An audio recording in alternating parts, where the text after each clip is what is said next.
tidak sakit, Mah. Aku hanya tidak bisa cerita. Ini adalah kisah seorang pasien dengan diagnosa gangguan emosi atau bipolar.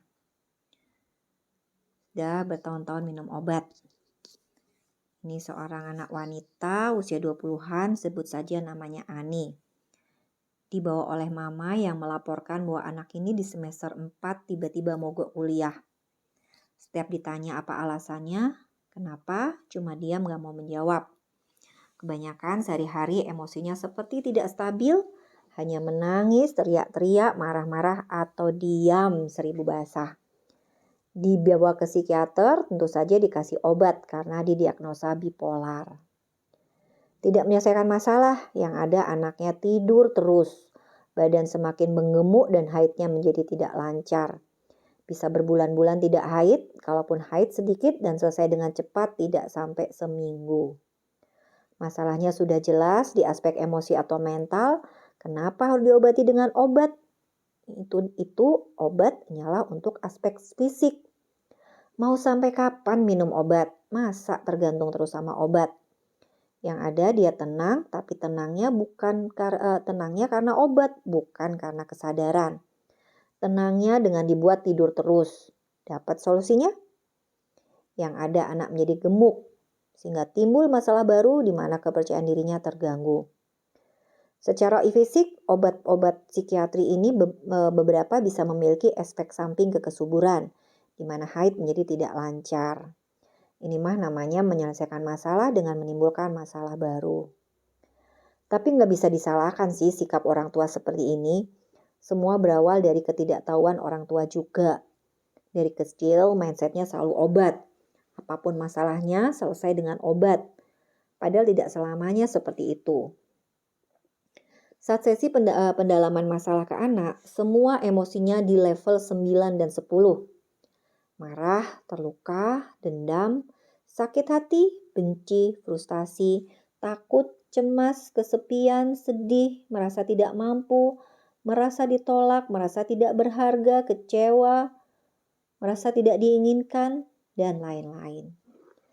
Masuk ke sesi terapi mencari akar masalah. Semua berawal dari sosok ayah yang temperamental dan sering marah. Dan kalau sudah marah sering menyangkut pautkan semua hal. Ada yang berhubungan dan kebanyakan tidak berhubungan. Ayah yang selalu memaksakan kehendaknya dan meremehkan pendapat-pendapatnya dan kata-katanya dan keinginan-keinginan pribadinya. Kata-kata ayah yang seringkali tajam dan pedas. Yang diingat adalah kata-kata ayah yang sering diucapkan saat marah. Anak tidak berguna, anak yang tidak diharapkan, tolol, jangan temenan sama laki-laki terus kayak lonte. Nah, ayah yang selalu meremehkan prestasinya yang tidak sesuai dengan keinginan ayah. Bahkan dalam hal urusan kuliah, ayah menginginkan dia untuk di bidang eksak atau teknik seperti dirinya dan meremehkan anak yang lebih memilih di jalur sosial. Saat anak mengalami kesulitan, alih-alih anak dibantu untuk menyelesaikannya, ayah malah mengatakan, "Halah, kuliahmu tuh mudah, sosial ini gak usah ngeluh deh, selesaikan sendiri." Nah, semua perkataan ayah sebagai figur otoritas diulang-ulang dengan muatan emosi tinggi, ditambah identifikasi keluarga, di mana dia pun seperti tidak dianggap di dalam keluarga. Semua ini membuat jalur atau program di pikiran bawah sadar anak, bahwa dia tidak berharga, tidak diinginkan, sehingga membentuk konsep diri anak menjadi tidak percaya diri, merasa diri kecil, merasa ditolak, lemah. Di lain sisi dia mengharapkan sosok ibu yang bisa membela dia di hadapan bapak, bisa melindungi dan menjadi teman. Ternyata ibu pun sibuk dengan kompleksitas permasalahannya sendiri dengan si bapak yang notabene suaminya sendiri. Si ibu pun sedang sibuk menata hatinya sendiri menghadapi sikap suami yang temperamental dan tidak mau mendengarkan orang lain ini dan selalu bersikap dominan dalam rumah tangganya. Si ibu pun sudah sampai tahap mati rasa, blank, mudah lupa dan susah konsentrasi. Bagaimana orang sakit bisa membantu orang sakit lainnya? Secara kesehatan, simptom yang muncul di anak banyak. Dari alergi, tekanan darah rendah, sinus, sakit kepala, pundak dan punggung atas kaku, menstruasi tidak lancar, kram pada tangan, kaki, dan persendian, sembelit, asam lambung berlebih, kaki tangan dingin, dan pernah mengalami infeksi paru dan demam berdarah. Simptom-simptom ini bila dibiarkan terus tidak segera ditangani akan menjadi semakin memburuk dan ke arah autoimun. Ini kata medis. Padahal bisa jadi ini semua hanyalah simptom. Namanya simptom akan hilang ketika akar masalahnya ditemukan dan dibereskan di area akar masalah. Simptom ini hanyalah sebagai alarm atau sinyal tubuh bahwa ada hal yang tidak beres di aspek mental yang perlu dibereskan. Karena kalau mau dijabarkan satu persatu simptom di atas, semua sangat related atau berhubungan dengan emosi-emosi yang ada di dalam diri Ani. Yang lebih menyedihkan dari semua kondisi emosi Ani terhadap papa dan mamanya ini adalah ia berusaha menjauh dari mereka, sulit dihubungi karena kos di luar kota, tapi di lain sisi Ani merasa kesepian, sendirian, dan lemah sehingga perlu dibantu. Saking frustasinya dengan kehidupannya, Ani pun beberapa kali melakukan percobaan bunuh diri. Untung tidak berhasil. Dari menyayat nadi, minum obat, dan pernah pula terjun dari lantai 3. Kemudian dia pun lari ke kehidupan malam, minum alkohol, mabuk, merokok, hanya untuk mencari suasana di mana dia bisa lupa akan masalah-masalahnya. Ketemu orang yang tidak peduli satu sama lain dan kelabing justru membuat dia tenang dan tidak gelisah. Tapi itu hanya sementara. Perasaan kesepian Ani dan kebutuhannya untuk dicintai, diperhatikan yang tidak dia dapatkan di rumah dari kedua orang tuanya membuat ia menjalin hubungan dengan laki-laki. Dan karena dia belum selesai sama dirinya, mengantarkan Ani dari satu laki-laki ke laki-laki lain yang kurang lebih sama. Sama-sama bermasalah dan broken home. Diperawani dengan laki-laki dengan cara yang tidak wajar, ini bukan pacarnya. Berhubungan seks bahkan hingga 3-5 kali seminggu bersama pacarnya tanpa pengaman atau kondom. Membuat Ani pun semakin stres dan depresi karena ia merasa terlalu lemah dan tidak berdaya bahkan untuk membela dirinya sendiri. Dan mengatakan tidak pada pacarnya ini kala ia tidak ingin atau tidak bisa ia lakukan.